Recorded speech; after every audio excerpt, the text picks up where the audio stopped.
ঐতিহ্যবাহী সিলেট জেলা truck pickup পাওয়ারভ্যান শ্রমিক ইউনিয়ন বেদিনং চট্ট 2159 এর অন্তর্ভুক্ত হযরত শাহপুরান থানা উপকমিটির নির্বাচিত সকল নেতৃবৃন্দের আজকের এই পরিচিতি সভা ও অভিষেক অনুষ্ঠানের সম্মানিত সভাপতি উপস্থিত, আজকের এই অনুষ্ঠানের প্রধান অতিথি সিলেটের পরিবহন অঙ্গনের অভিভাবক, সিলেট জেলা ট্রাক পিকআপ পাওয়ারভ্যান মালিক সমিতির সংগ্রামী সভাপতি জনাব গোলাম হাজি সরফুল সাহেব, উপস্থিত প্রধান বক্তা সিলেট জেলা ট্রাক পিকআপ পাওয়ারভ্যান শ্রমিক ইউনিয়নের বারবার নির্বাচিত সভাপতি, সিলেট জেলা সড়ক পরিবহন ঐক্য পরিষদের সংগ্রামী সভাপতি প্রবীণ শ্রমিক রাজনীতিবিদ জনাব দিলু মিয়া সাহেব, উপস্থিত সিলেট জেলা ট্রাক পিকআপ পাওয়ারভ্যান শ্রমিক ইউনিয়নের সংগ্রামী সাধারণ সম্পাদক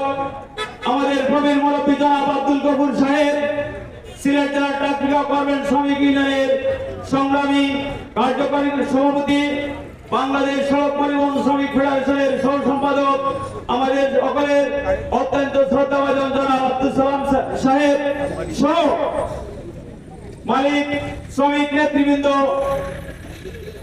ও আমার শাহপুরান উপজেলার প্রবীণ মুরব্বিয়ান ও সহকর্মী শ্রমিক ভাইরা, আমি আমার বক্তব্য শুনতে সবাইকে সংগ্রামী শুভেচ্ছা অভিনন্দন। আসসালামু আলাইকুম। আসলে আমরা দীর্ঘক্ষণ সময় থেকে বক্তব্য শুনে অনেকটাই বিরক্ত হয়ে যাচ্ছি। আমার পূর্ববর্তী বক্তারা অনেক গুরুত্বপূর্ণ বিষয় নিয়ে আপনাদের সম্মুখে আলোকপাত করেছেন। প্রত্যেকটি বিষয় অত্যন্ত গুরুত্বপূর্ণ। আমি সেটি আবার পুনরায় উত্থাপন করে আপনাদেরকে বিরক্ত করব না। আমি একটি কথাই বলবো, আমাদের ঐক্যের কোনো বিকল্প নেই। এই বাংলাদেশ পরিবহন অঙ্গনকে সরকার তথা যুগ যুগ অবহেলিত হয়ে আসছে। এই অবহেলিত হওয়ার কারণ হচ্ছে আমাদের মধ্যে বিভিন্ন সময় বিবাদ তৈরি করা।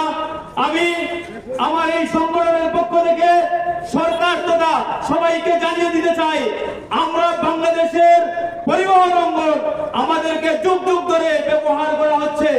আমাদের হাতে শিকল বাজার বিভিন্ন পায়দারা করা হচ্ছে। আপনারা দেখছেন, আমাদেরকে যদি দাবিয়ে রাখা যায় এদেশের রাষ্ট্র ক্ষমতায় সহজে অর্পিত হওয়া যায়। আমাদেরকে শিকল বাঁধার জন্য 2018 সালের আইন, অত্যাবশ্যক পরিষেবা আইন, এ সকল আইন কে রুখে দিলে আমাদের ঐক্যের কোনো বিকল্প নাই। আজকে দেখেন, যদি একটি অ্যাক্সিডেন্ট হয়, একটি দুর্ঘটনা হয়, তাহলে কিন্তু এককভাবে আমার ড্রাইভারকে দোষী করা হয়। এখানে কিন্তু আরো অনেকের দোষের কারণ হয়ে থাকতে পারে, কিন্তু দেখা যায় আজ পর্যন্ত কোন দুর্ঘটনায় অন্য কোন কারণে অন্য কোন ব্যক্তি কিন্তু সাজা ভোগ করে না, আমার শ্রমিক কারাগারে বন্দী হয়। আমি কিন্তু এই দায়িত্বে পাওয়ার পরে অনেক সময় দেখেছি অনেক দুর্ঘটনা ঘটেছে, সেখানে মোটরসাইকেলের চালক ছিল, তার বয়স 15 বছর, সে দুর্ঘটনায় মারা গেছে। কিন্তু দেখা যাচ্ছে সেই দুর্ঘটনার দোষী সাব্যস্ত হয়ে আমার শ্রমিক আজ কারাবরণ করছে। এই জন্য আমি আজকের এই অনুষ্ঠান যারা আয়োজন করেছেন, আমাদের ঐক্যবদ্ধ থাকতে এই সকল অনুষ্ঠান আমাদের সহায়ক ভূমিকা হিসাবে পালন করবে। আমাদের সবাইকে ঐক্যবদ্ধ থাকতে হবে।